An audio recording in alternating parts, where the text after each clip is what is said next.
Welcome to the Hope Champions podcast with Project Harmony. I'm Hailey. I'm Scott. And I'm John.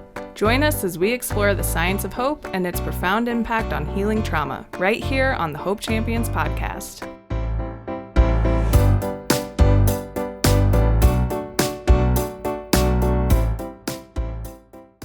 Welcome to Hope Champions podcast. I'm Hailey. I'm Scott. And I'm John.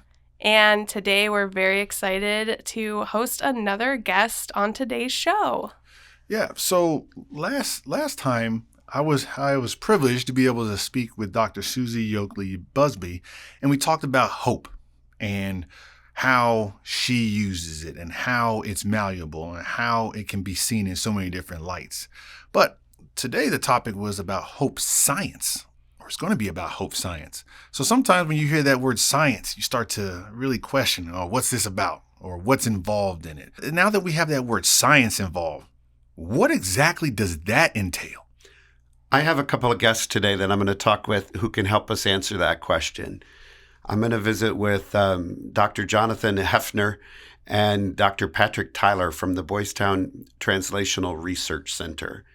And as social scientists, they study these kinds of concepts all the time.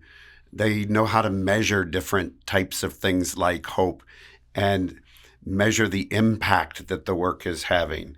So they're going to talk to us about the work they've been doing at Boys Town, looking into hope in the young people and families they serve, and help us answer the question, how is hope a science?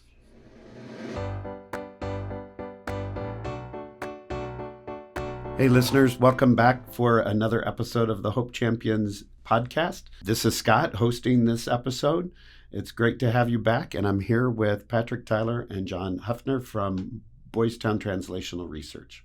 So I'm Dr. Patrick Tyler. I'm the Senior Director of the Child and Family Translational Research Center at Boys Town. I've been at Boys Town for 23 years, and our center provides research support to all of our youth-based, family-based, and school-based services here in Nebraska and across the country. And you may be asking yourself, what is translational research? So translational research is the science of putting science to use. And so it's our job to really help our practitioners, our kids and families address some of the problems that they have by coming up with solutions that they come up with, and we use research activities to try and identify those solutions in a way that all of those solutions can be put to use in our schools and our homes. So very practical. Indeed. It's direct work with practitioners. That's right. That's right. With practitioners, with kids, and with families. So we're not doing research on them, we're doing research with them. And so we really want this to be, participation and a shared experience in research to be able to get solutions to our communities. So why hope? So hope goes all the way back to why Boys Town was started. Boys Town was started in 1917 by Father Edward J. Flanagan, and he started a community, a village for boys that were homeless and didn't have any hope. And so he started an entire community, a town for boys where they could heal and find hope. And we continue that mission today. And that spirit of trying to promote hope in kids has sustained for over 100 years now.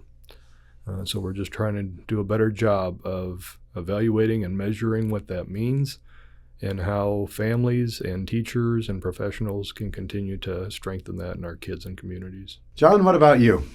Okay, I am Dr. John Huefner. I am a research scientist at the Translational Research Center. I report directly to Patrick. I've been at Boys Town for 24 years. I've got 1 year on him. I was hired at Boys Town as a research scientist, and I am still a research scientist. So I'm actually doing what I love, which is looking at data that is collected on the youth, and really none of the information that we collect at Boys Town, well, very little, I can't say none of it, but very little of the research we collect there is specifically for research. Mostly it's for clinical use. How does it help the kids? And that's why it makes it kind of easy for us to make it translational, because it starts in practice. But then that information that's collected on the kids is, collects in a computer over time, and we just pull that information down and hopefully get, use statistics and to answer interesting questions of interest to us. So my interest in hope at Boys Town started actually in 2006 with Mike Handwork. He worked in the clinical services department there and had a question, or they had collected some hope data on kids who came through their center. And so I have a publication with them from 2006, but my current interest is with you, my friend, and your role at the day school at Boys Town and the use of a hope curriculum within that day school. And so that really amped it up for me in terms of the time that I was spending on it and looking at it. Yeah. So back in the day, before coming to Project Harmony, I was a principal in some programs at Boys Town. And we were really wrestling. We were looking at the kids we were serving and saying, why are we successful with this one? But no matter what we try, we're struggling with this one. As a staff, we set out to research and figure out if we couldn't put an answer to it. And after doing some research, we came up with the idea that it was hope. That if we could teach a young person who was struggling the skills he or she needed to be more hopeful and see a bright future for themselves, we could radically change the trajectory for that child. And as we started doing that, we thought, well, how can we do this better? If we're already getting some good results, what can we do differently to try to better infuse those concepts into the work we do? So as a school, we reached out to Patrick and John, and they helped us start measuring it. They helped us start looking at the impact to say, does it work? Are we building what we think we're building? And that was really exciting and fun. So maybe that's a good example of translational research. What do we take from the practitioners? How do they want to do better? Let's try something and see. That's a perfect example of translational research, Scott, because the research question came from you as our principal.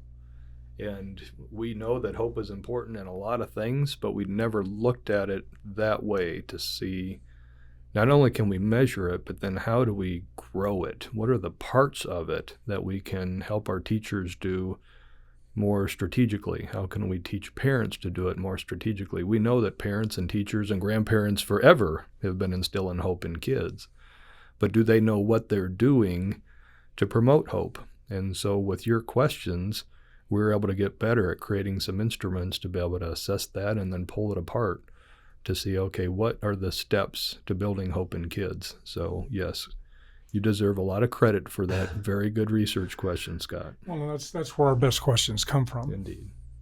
So it lines up perfectly with the institute's or the center's work. So you're giving us one of the things we hear at Project Harmony as we go out and talk about hope is that people say it's kind of wishy-washy. That's where they start. And when we use the term hope science, they're like, what do you mean? So I think you're speaking to that. How can we take a concept of hope or something like that and begin to wrap some science around that? Are there other examples of the science side of it that you're doing? Yeah, that's a good point. And to be honest, when you kind of presented the research question to us about hope, we had kind of the same idea. It was one of those things. It was a character trait. Either you had it or you didn't. And then as you introduced us to some of the hope science literature, we were able to get a better understanding of really what are we talking about when we're talking about the concept of hope and trying to grow that in kids. Maybe the only thing to add is, the point about science, is really it's a two-step process. And at first there needs to be some sort of idea about what's going on, some theory. And that's what this operationalization is, what we're talking about, willpower and way power, the things you were finding in the literature. And once you have a theory, then that's science isn't done. But it has a start, and it uses those concepts now to create measures, as Patrick mentioned. And empiricism or empirical science really means by observation. It's just that we can see it. And so with the measure, if you give a measure to a child that deals with hope, about their notion, about their or about their future, whether they see a bright, positive future for themselves, which we define as hope, you have them go through a curriculum like you were doing there at the school, and then you remeasure it and you can see change in it, then you've seen how it's been impacted. You've observed that there's been a change. And when you do that over time and you can see that those changes are associated with them doing better in the program, having more energy and more focus in the classroom setting, it then creates evidence, right, that indeed hope is something that is valuable and is an important mechanism for change and implementing or achieving positive change in the lives of these kids. Boys Town has been around, Patrick, you said, since 1917. 1917, so 107 years. Father Flanagan created that reputation of taking on kids that really had some big struggles in their lives. So what's the magic of Boys Town? How is hope part of the magic of what you've done for all these years? And how are you continuing to explore that question? Let's talk about kind of the spirit in which research is done at Boys Town, because it does go back to Father Flanagan, and he referred to Boys Town as an experimental station where he could learn from the boys, right, how to address the complex problems that they were facing.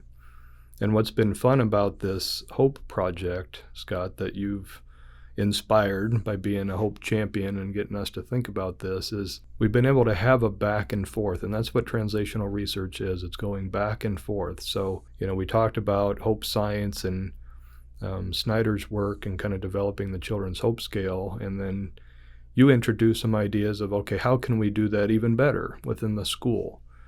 And the way we did that is you sat down with the teachers and you sat down with the students, and we engaged them in the conversations about what hope meant to them. And then with your assistance, we developed a student hope scale for the school. And so it was this back and forth. Let's take what research exists, then let's have conversations with those that are going to use it, right? Our teachers and our students. And then let's use their information, just like Father Flanagan did in this experimental station of going back and forth with the kids, with the teachers, to now develop a new tool. So now we have a student hope scale that we can use to assess, okay, what does hope look like in our schools? And then what can teachers do, right, to increase that hope in students? What can students do to increase hope within themselves? So that's some of the exciting things that we've been able to do using translational research. Now that we can start to understand what it looks like in our schools, what does that look like in communities? And so we're trying to now better assess, okay, what does hope look like in the community level? We have communities with different strengths and different resources. Boys Town was established as a community. Father Flanagan created a village for children to be able to thrive. So now we're trying to better understand and assess what are the aspects of a community that help children thrive and that promote hope. So he did it. That's a phenomenal question. Right. And he did it with that spirit, to your point, right? He wanted to create a community of hope.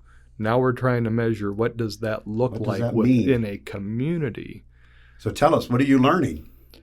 Well, it's a work in progress. We've just kind of started that. What we can see is that because our kids at Boys Town come from all over the country, all over the world, and they come from a variety of different communities that have different resources, different what we call resilience, right? Kids are resilient, families are resilient, they're able to bounce back from difficult situations and adversity.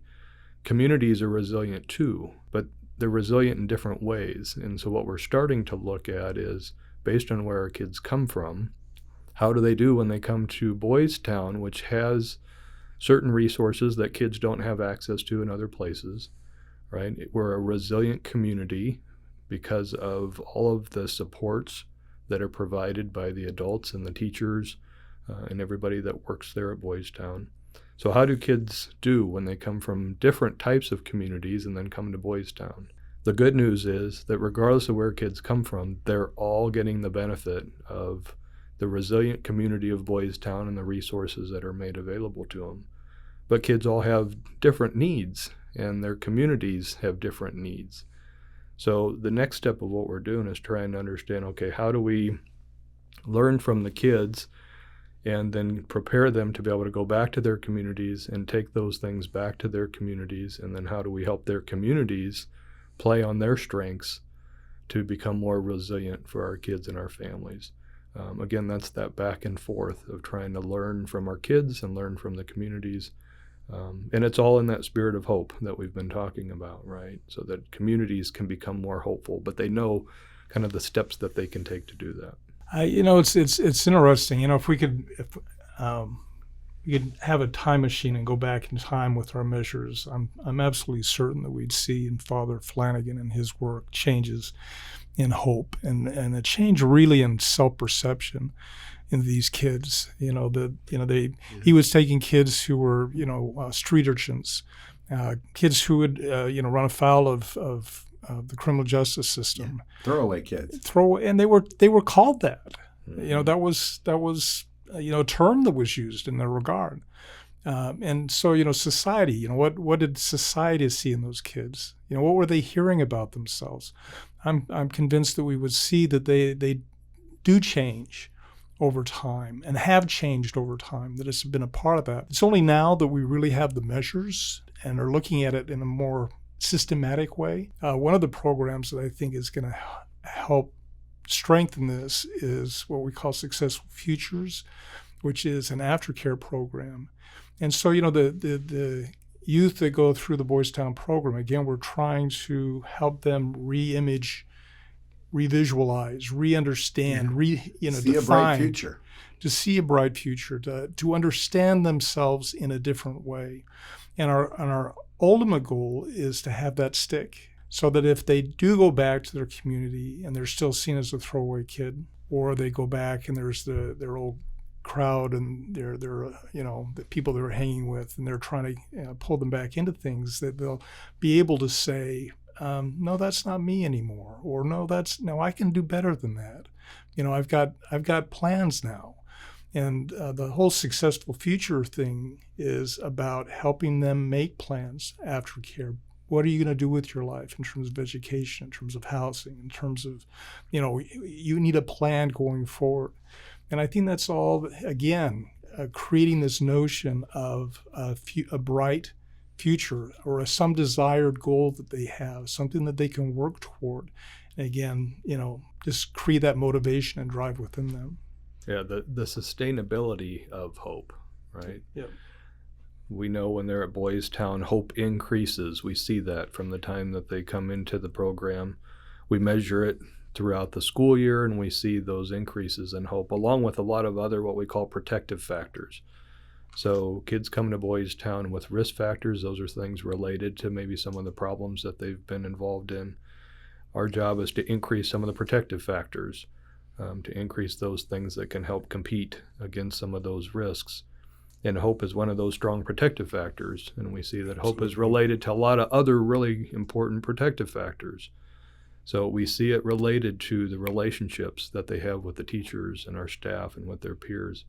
We see it related to their school behavior. When hope goes up, the school behavior problems go down. We see it related to their test scores, their achievement test scores, their grades, the activities that they're involved in at school. Our kids that are more hopeful are involved in more school activities. We see it inversely related to some of the bad things. So what that means is, as hope goes up, things like substance use or symptoms associated with trauma go down. So we're constantly trying to measure that, and we're trying to strengthen that so that the good things increase and the bad things decrease.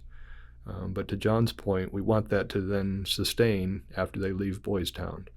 So it's teaching the kids, okay, what did I do at Boys Town that allowed me to be successful, that increased hope? And I can continue to do that with my family at home, with my teachers in my community, with my coaches. And so we're teaching them the aspects of what got them there. That's a pretty different way of looking at kids and driving than we've typically looked at them, isn't it? Well, I think you're not wrong, and I mean there's certain people that do look at just the misunderstandings that exist. But I think one of the things that I like most about Boys Town as a program and the people who are there is I don't think they see these children as other, different from themselves, different from their own children. You can correct me. Patrick was a community director for a long time and worked directly in that whole family program. Homes, right, Patrick? Yeah, I was a clinical director before I got involved in research. So I had the privilege of supporting our family teachers that that live with the kids in the homes and work with the families. But I think if you think about your own children, I think about my children. What have I tried to instill in them? It's I try to arm them with things. You can talk about life and what we have is maybe a bucket that we carry with us, and maybe these kids when they come into Boys Town have had a lot of bad things loaded into their bucket, and so part of it is to help them with their addictions and their traumas, and empty out that bucket. But you don't want to leave them in the end with just an empty bucket. The program's all about skills and empowering them to live a normal life, to have a family life. You know what I'm saying? Just the things that we grew up who didn't go through residential care. But I think if hope is something, what better? Well, and love. All right, and that was always explicitly something that Father Flanagan emphasized, was just this love and this caring for these and just cherishing these kids, even though they were, I don't know what term you use, just these little ragamuffins, right? Yeah. But put positive things in those, back in their bucket, and the skills are good. And there's some interesting stories on skills that they hated learning. What are the sodas? And then you can share that in a minute. There's the skills, but there's also just this. I think it was just re-imaging yourself. It's a way of seeing and self-perception that takes you away from all the negative and gives you something amazing like hope. Mm-hmm. This notion that you have a bright future, that there is something worth living for, and putting out as much your maximum effort as you go forward. Mm-hmm. And that's amazing. And I love that you reference skills. And Patrick, so let's John referenced you were in the community homes, so let's go there. One of the things we hear sometimes from people is, I understand it, but what do I do? So can you provide an example or two of, if a listener were to show up at Boys Town and go into one of the homes and watch, what types of interactions would they see that maybe these kids haven't had before that they're now getting at Boys Town that's resulting in hope? So John mentioned SOTAs. So SOTAs is an acronym for how we teach kids how to problem solve and make good decisions. So it stands for situation, options, disadvantages, advantages, and solutions. So we take kids through those 5 steps to be able to make decisions, especially when they're struggling and maybe they've had, a conflict or a problem. And what we find is that by teaching kids the skill of problem solving, which is related to hope and a big part of hope, when we break that down into those components, kids are able to kind of take better control over their lives. And so what we see is problem solving and hope increases, symptoms related to trauma decrease. Oftentimes our kids are faced with challenges in life where they don't have a lot of control over what's going on. A lot of us experienced that recently with the COVID pandemic, right? It was a global pandemic. We didn't have control over the pandemic. Our kids find themselves in similar situations. There are tragedies within their communities that they don't have control over. What we find is by teaching kids problem solving, it helps them find control in the things they have control over, and then how to make good decisions within the control that they have. And by doing that, it reduces the emotional distress related to some of the other problematic things that are going on in their environment. And like John mentioned, when the kids are in our program, they absolutely hate sodas. Because most of the time they have to do them when they're in trouble. When they're right? in trouble. When they're struggling. That's right. It's, they're not in the best place that's emotionally. right. They're not like, But they misbehaved. And so one of the things that our staff teach them is, okay, you misbehaved. Let's go back through that scenario and see what other options you had to make a better decision. And here are the disadvantages of that option, and here are the advantages. So when the kids are in the program, they hate it. When we follow up with the kids after they leave Boys Town, they tell us sodas is the number one thing they still use after they left Boys Town. Because they found it to be helpful, right? It's helped them, again, get control in situations that are challenging and difficult. And as a former school principal, I'm struck by how different that is than how we oftentimes interact with kids when they're struggling, right? Sometimes when kids have a problem at school, it's, you were in a fight, you're suspended for 3 days. on day 4, you show back up and walk back into the classroom. But we've never talked to them about the situation or any options or anything that they could do differently. Right. Right. Did we use those 3 days to teach the student, okay, you're in this situation. How could you have handled that differently? Because you're going to be in that situation again. So let's go through that situation and let's talk about the other options that you had and how to handle that. And now just identifying another option. That's right. Is possibly seeing a brighter future than I've ever seen before. Right. And then to see it from, the student's perspective, because they may see some disadvantages in the option that we think is best for them. And then we can explore that. And then we can help them say, okay, what other options do you have? And what are the advantages to that?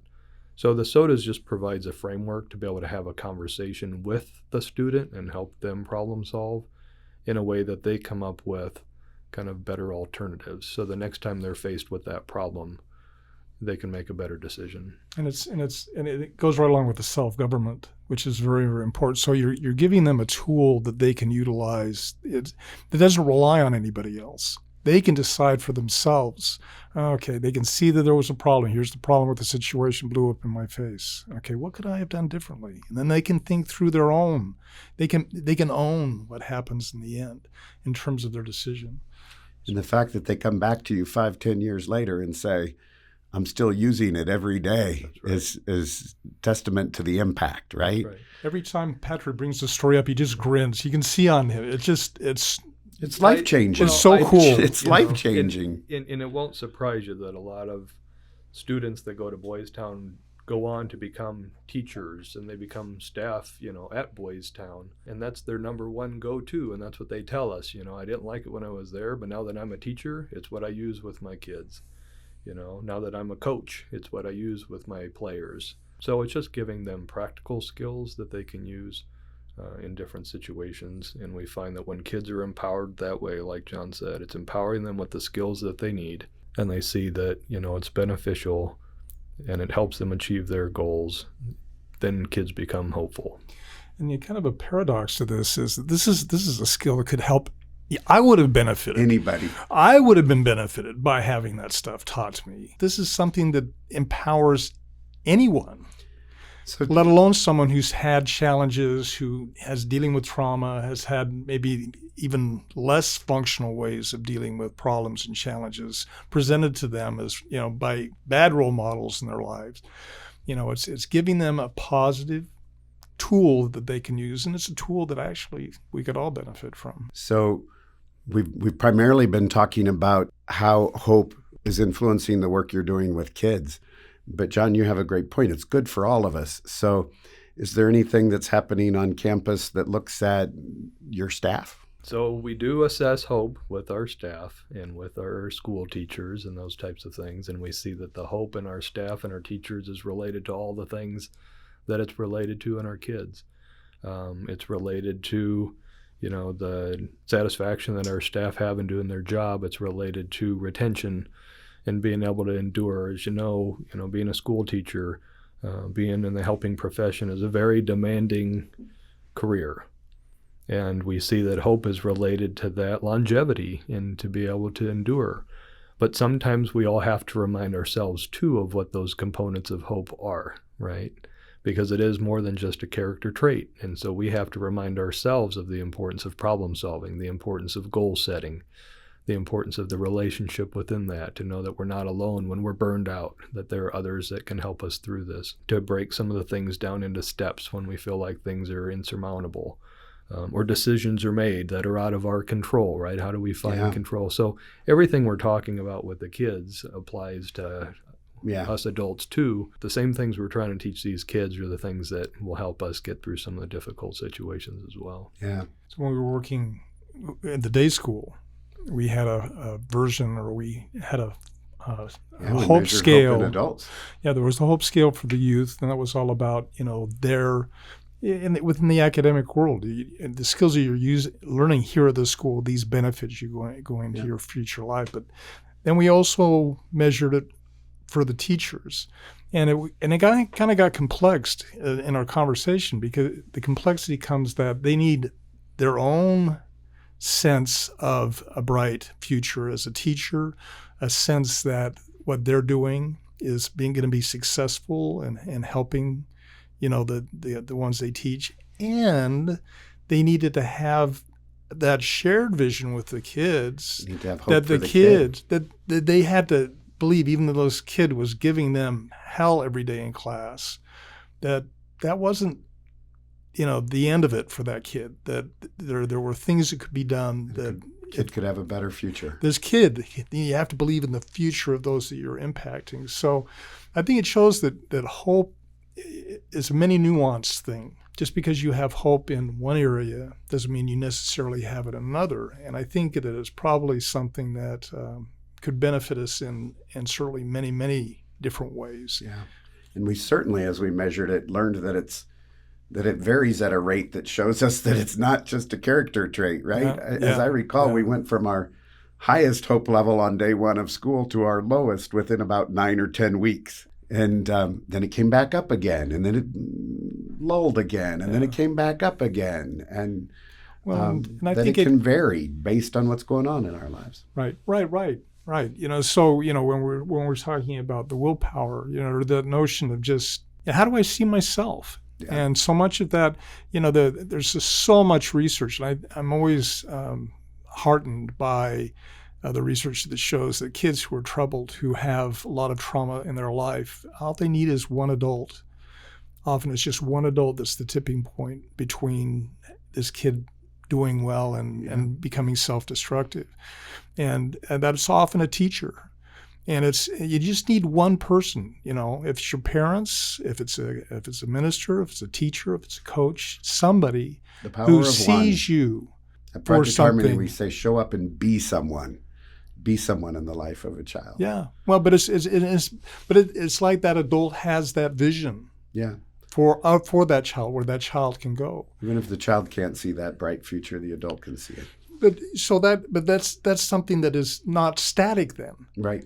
You have a kid that doesn't have that, it's not the end. Right. If you can find someone who is that person, and then the other part is the way power, which is now teaching them skills that will allow them to overcome the challenges and the problems and the issues that they have in their life. So all of that is malleable. We completed a study last year that was funded by the Department of Education, and so we surveyed school teachers around the country and did focus groups to find out kind of how they've overcome some of the challenges they've been faced with in the classroom since the COVID pandemic, right? And we know that there have been increases in anxiety and depression in our students. There's been increases in disruptive behavior. Attendance, and right. All of those things just got worse, right, after the pandemic and all of that. So we wanted to know what were teachers doing to overcome that, right? And what solutions did they find helpful? And as the two of you were talking about the importance of relationships, that's one of the number one things that the teacher said is, establishing those relationships with the students and then equipping them with the skills that they needed, right? But it was the relationship. And they won't let you equip them with the skill until you have the relationship, that's right? That's absolutely right. And that's what they told us, right? And, letting the students know that everybody was in it together and getting to know those students at an individual level, right? What their dreams were, how they could help them accomplish those dreams day to day in the classroom, right? Connecting those dreams to why the math assignment is important and why the reading assignment is important.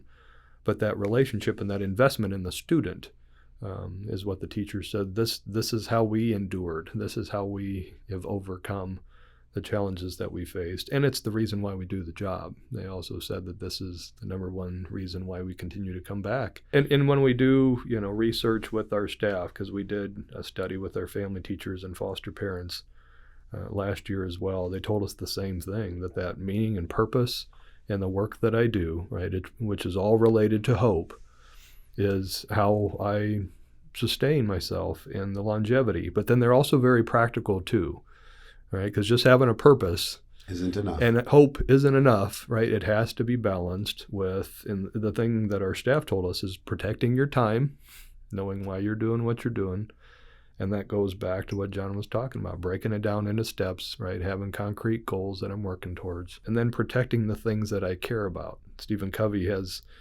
kind of that saying that to say no to things, you have to have a bigger yes. Our teachers, our staff that have been doing this for a long time know that purpose and instilling hope in kids is that bigger yes, and that's how they can say no to some of the stuff that gets in the way. So we're learning a lot of valuable lessons from our staff and our kids around this topic right now. So as you guys are talking about all the measuring you're doing and monitoring of kids as they arrive on campus and into your programs and working their way through their programs, how do you monitor them long term? How do you know if it's having an impact 5, 10, 15 years later? One of the things that we're doing is checking in with the students after they graduate, and we do that at 3 months, 6 months, 12 months, 18 months, 2 years, 3 years, 4 years, 5 years. And we're asking them questions about, okay, how are things going with school, right? A lot of our kids are going on to college or to trades. Are they employed? How's their health, their physical health, their mental health? How are their relationships? And so we're constantly doing check-ins with them to see how they're doing in all of those life domains. At the same time, we're also looking to see how our youth are doing well beyond kind of that 5-year transition. And so John worked on a study where we looked at alumni who had graduated. So what we did is we were working with the Alumni Association at Boys Town, the group, and they have hundreds of emails for alumni.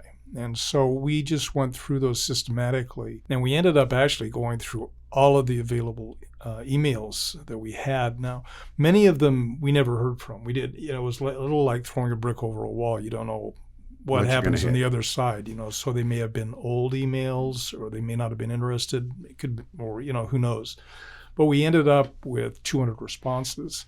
And then one of our research analysts in our group did this really, really brilliant graph, which showed our responses from when they left Boys Town.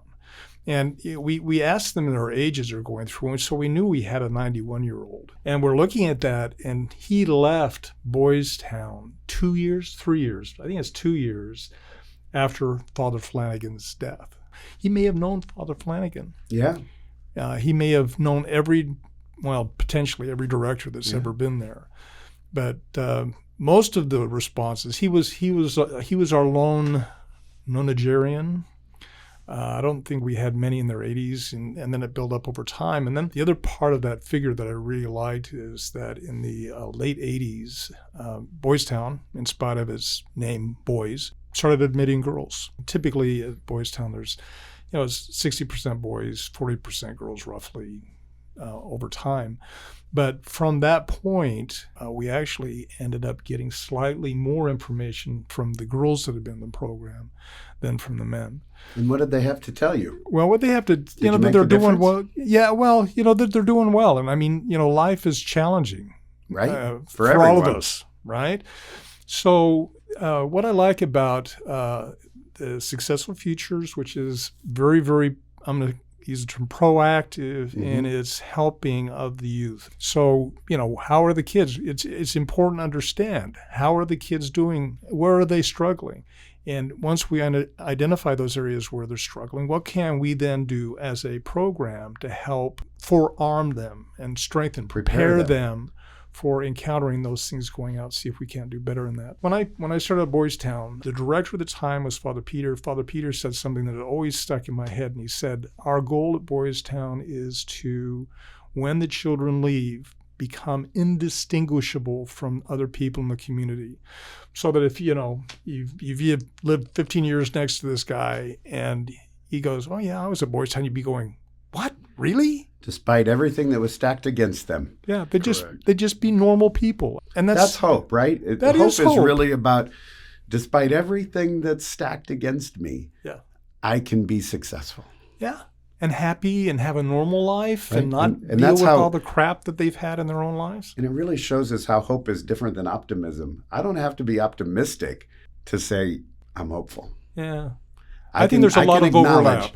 I do too, but I think I can acknowledge that life isn't looking good right now, but I can get there. Right. Well, that's absolutely, Yeah. That's such an important point, though. That's what gives us hope to do the work we do every day, is how we see our kids overcome adversity and become adults that contribute to their communities and give back, to your point, Scott, in spite of some of the challenges that they've had to overcome. And you beat me to the punch, because we end all of our episodes by saying, what builds hope in you? So I hear you say, seeing them respond, seeing them despite everything that's stacked against them, seeing them use the skills. What about you, John? What builds hope in you? These same things, all the time. It's not unusual, people, be talking about, what do you do, where do you work, and I'll bring up that I do research at Boys Town, et cetera. And occasionally, not every day, but occasionally someone go, yeah, I was at Boys Town, and I'm going, that's so cool. And what are you doing now? And they seem to be doing success. So I love those moments. I also have been involved in research that looks at kids and the long-term outcomes. And we know that individually, some kids have really struggled, all right? And that's always heartbreaking. For the most part, general terms, our kids, and it's not like just 55, 45. It's like 80, 85% of our kids really do well after they leave. And when you get into cost-benefit research, what they're always doing is you look first to see whether your program has had a difference, whether the kids are doing better or not, and then you try to monetize it. And so there's some really interesting, very, very powerful articles out there that they monetized, so they now have a job, they now have a family, they're paying their taxes, they're not drug involved, they're not in prison, and you can estimate all these things.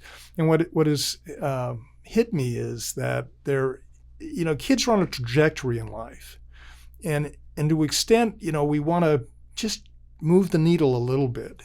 Even if it's just a little bit, if your ultimate goal is to travel from Omaha to Chicago, all you have to do, if they're off, is just move them a few degrees, and they're going to be on the path. Just because over the years, all the benefits, all those small things accumulate and pay off in some ways. So, I think that what it gives me is hope in the broad sense. You want everybody to go out the door of Boys Town, as being the mayor of the town. That's another story.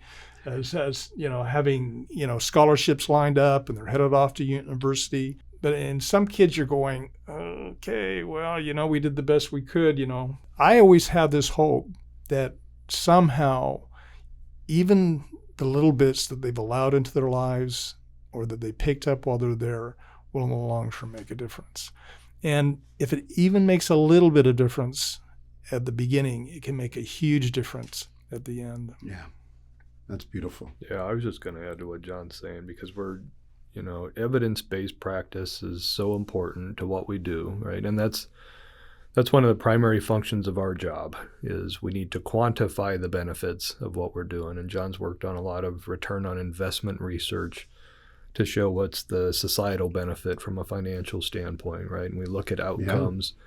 And that's where we spend most of our time, right? We need to show the numbers in terms of what the benefit, what the positive outcomes are. Yeah. But it's the qualitative data, it's the stories that really inspire us, right? We're glad when we get a significant effect size, but it's the stories that really, matter and are the meaning behind the work that's done and the harder work that the kids do to be able to overcome those, So as we're having this conversation, that's what I'm thinking of. I'm thinking of those stories. And I'm thinking of some of the kids, that we've worked with, like John said, where it didn't seem like it was a success story when the kid left. And then they come back 2 years, 3 years, 4 years later, and they go, okay.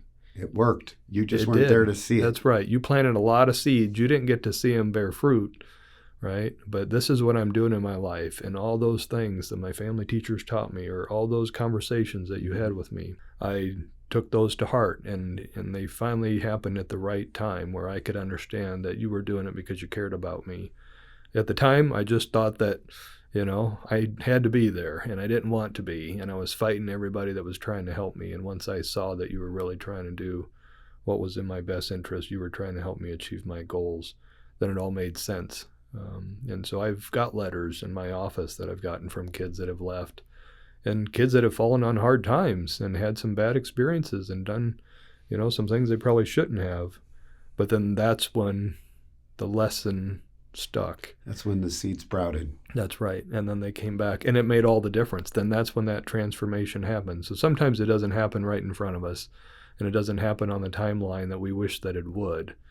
But if we stick to it, right, and we continue to instill that hope, you just never know what will happen later on. Well, thank you both for coming and sharing your work with us. It's exciting to have you and to track where you're going and what you're going to have to teach us in the months ahead. Well, thank you for the invitation. And Scott, thank you for being such a great hope champion, because we want to make starting us down this path. That's right. You're changing the world. And so are you, sir. We all tried. Yeah, so right? are you, sir. Thank you, Scott, for leading that conversation with our friends at Boys Town. I learned so much from that interview. What were your guys' takeaways? Who wants to go first? I'll go first. So, just hearing when the term even first was told to me, hope science, it didn't make, I didn't know how that would even, how you can put those two together. So hearing how, even though it is considered a science, it's not as daunting as I thought it would be. Sometimes when you hear the science, you're thinking maybe equations or different, different things that come together to make it work a certain way. But it really is something that all of us can understand and all of us can grasp. So I appreciate the question Scott asked and the way that they were able to frame it so that I can actually go out and speak about that.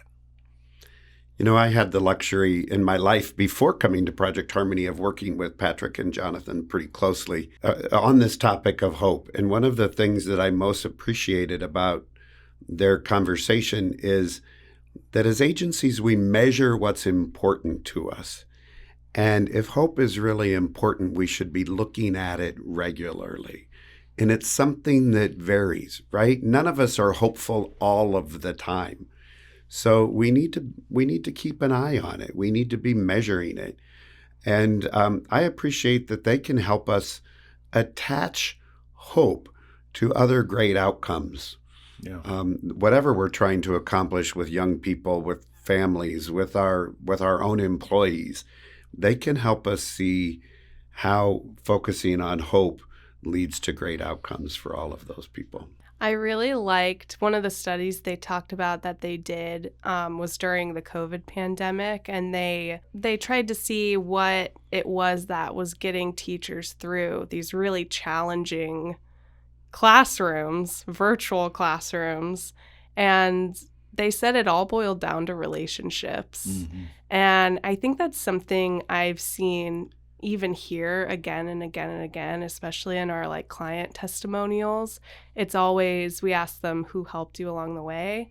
And it's those people that really took the time to get to know them, get to know their dreams, help support them, not just trying to tick off a box in their day on some assignment sheet. So I thought that was really interesting that now we have science that really backs that claim up. Let's talk about a relationship that you have that gives you hope, where someone shows up in your life and is helping to inspire you, helping you see your bright future, helping you find the pathway and overcome the obstacles and frustrations.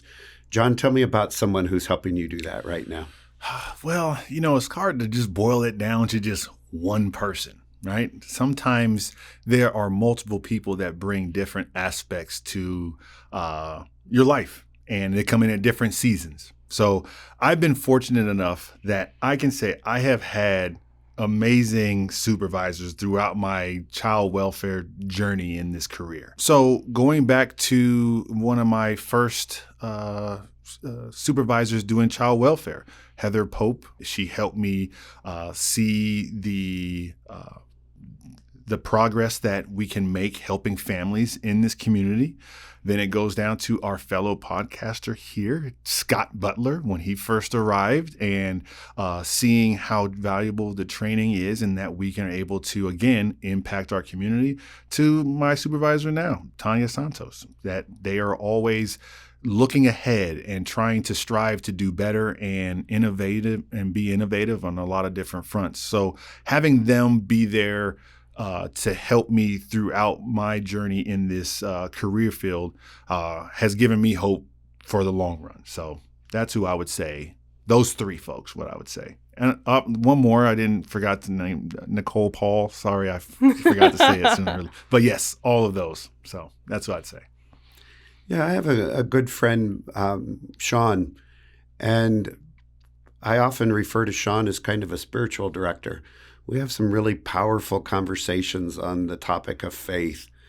And I think faith is one of those things that we can leverage in our life to really help us build hope when things seem overwhelming, turning to a faith community to help us make sense of it and find a pathway.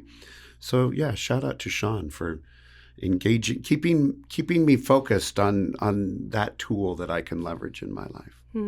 Kind of bouncing off of that, I'd say relationship-wise, my Jewish community here has been really important this past year. And we've just needed each other now more than ever. And I just love how in Omaha you have all different types of observances or whatever you want to call it. We all come together no matter what. We're all Jewish and we all support each other.